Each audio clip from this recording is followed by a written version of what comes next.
जिसका नाम है diversity of the living world. Diversity की स्टडी ऑफ लाइफ। ठीक है।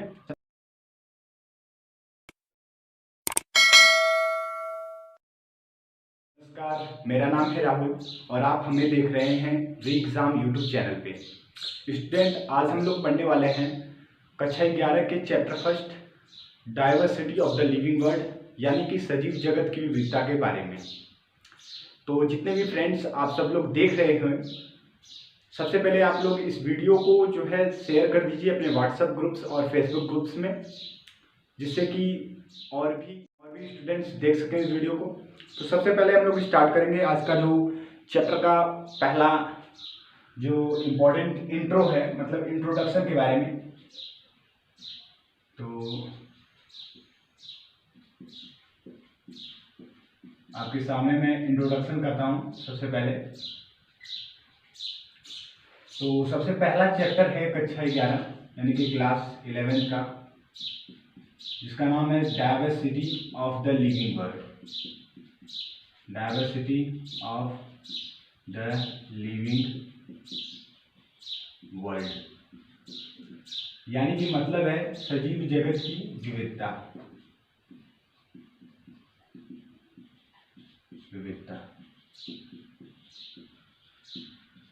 देखिए 10 चीजें मैं सबसे पहले आपको इसमें बता देना चाहता हूँ। सबसे पहले 10 चीजें कि सबसे पहला चीज आपको ये जानकारी रखनी है इंट्रोडक्शन में कि ये जो बायोलॉजी है, ठीक है, बायोलॉजी को 2 पार्ट्स में डिवाइड किया गया है। ठीक है। सबसे पहला पार्ट है मतलब जूलॉजी और दूसरा है बॉटनी। ठीक है। जूलॉजी का मतलब होता है जंतु विज्ञान,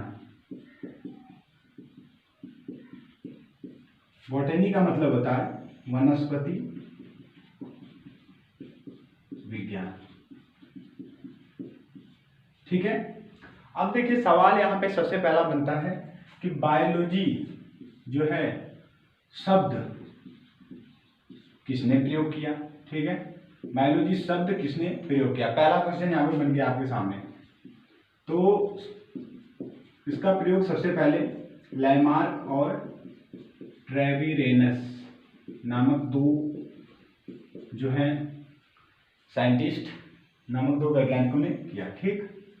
अब देखिए जो अगर बात की जाए कि फादर ऑफ बायोलॉजी कौन है, फादर ऑफ बायोलॉजी किसे कहा जाता है, तो फादर ऑफ बायोलॉजी जो है अरस्तु को कहा जाता है। देखिए अरस्तु पे भी कई लोगों को डाउट आ जाता है कि अरस्तु को अंग्रेजी में जो है हम लोग एरिस्टोटल कहते हैं। ठीक है।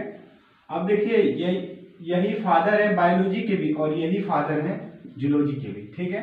तो यहाँ पे क्वेश्चन बनेगा कि फादर ऑफ जूलॉजी किसे कहा जाता है, तो वो भी किसे कहा जाता है, एरिस्टोटल को कहा जाता है। ठीक है। यहाँ पे मैंने 3 चीजें आपको बता दी। शब्द जो है लैमार्क और ट्रेविरेनस नामक साइंटिस्ट ने, और जो फादर हैं वो हमारे अरस्तु जी हैं, और जूलॉजी के भी फादर वही हैं। अब बात कर लेते हैं हम लोग बॉटनी की। तो बॉटनी आपका पार्ट है, उसके फादर हैं Theophrastus ji father of botany हैं। ठीक है।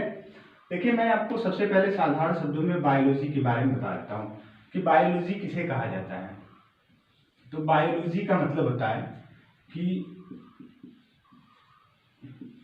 Study of life. ठीक है। सबसे पहली परिभाषा होगी स्टडी ऑफ लाइफ। दूसरी परिभाषा मैं आपको वर्ड्स के हिसाब से बताता हूँ कि बायोलॉजी जो है 2 वर्ड से मिलकर बना है। पहला बायो प्लस दूसरा है आपके सामने लोगोस। ठीक है। इन 2 वर्ड से मिलकर बना है। ठीक है। अब देखिए बायो का मतलब होता है कि जीव। ठीक है। बायो का मतलब होता है जीव एक तरह के। लोगोस का मतलब होता है अध्ययन। लोगोस का मतलब होता है अध्ययन, यानी कि हम यहाँ से ये कह सकते हैं कि जीव में अब 2 तरह के जीव होते हैं, एक तो पौधे, एक तो एनिमल्स होंगे दूसरे होंगे प्लांट्स, ठीक है, एनिमल्स और प्लांट्स। यानी कि हम यहाँ पे परिभाषा कह सकते हैं, मैं यहाँ पे लिख देता हूँ आपके सामने कि study of animal and plants are called biology. ठीक है, तो इस तरह से हमने समझ लिया कि बायोलॉजी क्या है। ठीक है, बायोलॉजी शब्द किसने प्रयोग किया। ठीक है, और दूसरी बात कि बायोलॉजी के फादर कौन है, वहीं बायोलॉजी को कितने भागों में, पार्ट्स में बांटा गया है। तो फर्स्ट पार्ट है आपका जूलॉजी, सेकेंड पार्ट है आपका बॉटनी। ठीक है, ये सारी चीजें इंट्रोडक्शन में थी। ठीक है, और भी चीजें मैं आपको बताता हूँ कि इंट्रोडक्शन में बहुत सारी चीजें मिलती हैं पढ़ने को। देखिए, जीव, एक तरह के जीव की बात कर लेते हैं हम लोग। देखिए, संसार में वर्ड, आपने नाम सुना होगा, आप जानते हैं, सभी लोग जानते हैं हम लोग की जो वर्ड है। देखिए, वर्ड का मतलब होता है संसार। ठीक है, संसार में बहुत सारे, मतलब कि अनलिमिटेड, हम कह सकते हैं अनलिमिटेड ऑर्गेनिज्म है। वैसे अनलिमिटेड कहा नहीं जा सकता, लेकिन अगर हिंदी में हम कहें तो असंख्य जीव है। ठीक है, असंख्य जीव, फिर भी अनलिमिटेड हो ही गया ना, असंख्य जीव। ठीक है, अगर बात करें पुराणों में, तो पुराणों में कहा जाता है कि 84 लाख जीव हैं, जीवों की मतलब पुराणों में कहते हैं। ठीक है, लेकिन अभी तक जो है केवल 1.7 to 1.8 मिलियन जीव की डिस्कवरी की जा चुकी है। 1.7 to 1.8 मिलियन जो ऑर्गेनिजम्स हैं की मतलब डिस्कवरी की जा चुकी है। ठीक है फ्रेंड्स, देखिए, जीव दो प्रकार के होते हैं। जीव, मैं बात कर लेता हूँ इधर की साइड में। एक होते हैं लिविंग और दूसरे होते हैं नॉन लिविंग। अब देखिए, बात कर लेते हैं, लिविंग का मतलब होता है सजीव, नॉन लिविंग का मतलब होता है निर्जीव।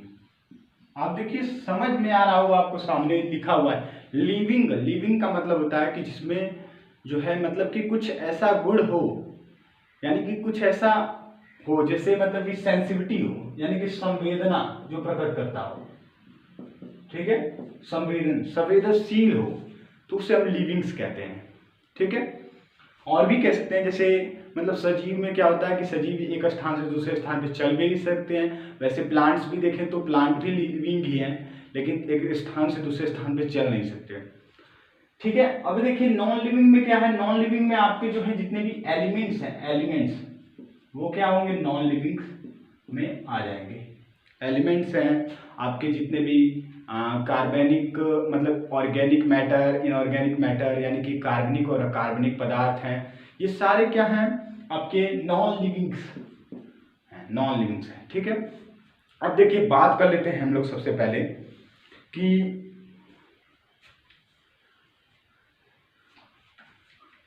देखिए द लिविंग, आपको मैंने बता दिया लिविंग और नॉन लिविंग के बारे में। ठीक है दोस्तों, अगर ये वीडियो आपको पसंद आया होगा तो इस वीडियो को लाइक कीजिएगा। यदि आपके पास व्हाट्सएप ग्रुप्स हैं और फेसबुक ग्रुप्स हैं, इस वीडियो को वहाँ पे जरूर शेयर करिएगा, और साथ ही साथ हमारे चैनल को सब्सक्राइब कर लीजिएगा और बेल आइकन को जरूर प्रेस करिएगा, जिससे कि हमारी हर आने वाली नई वीडियो की नोटिफिकेशन सबसे पहले आपको मिल जाएगी।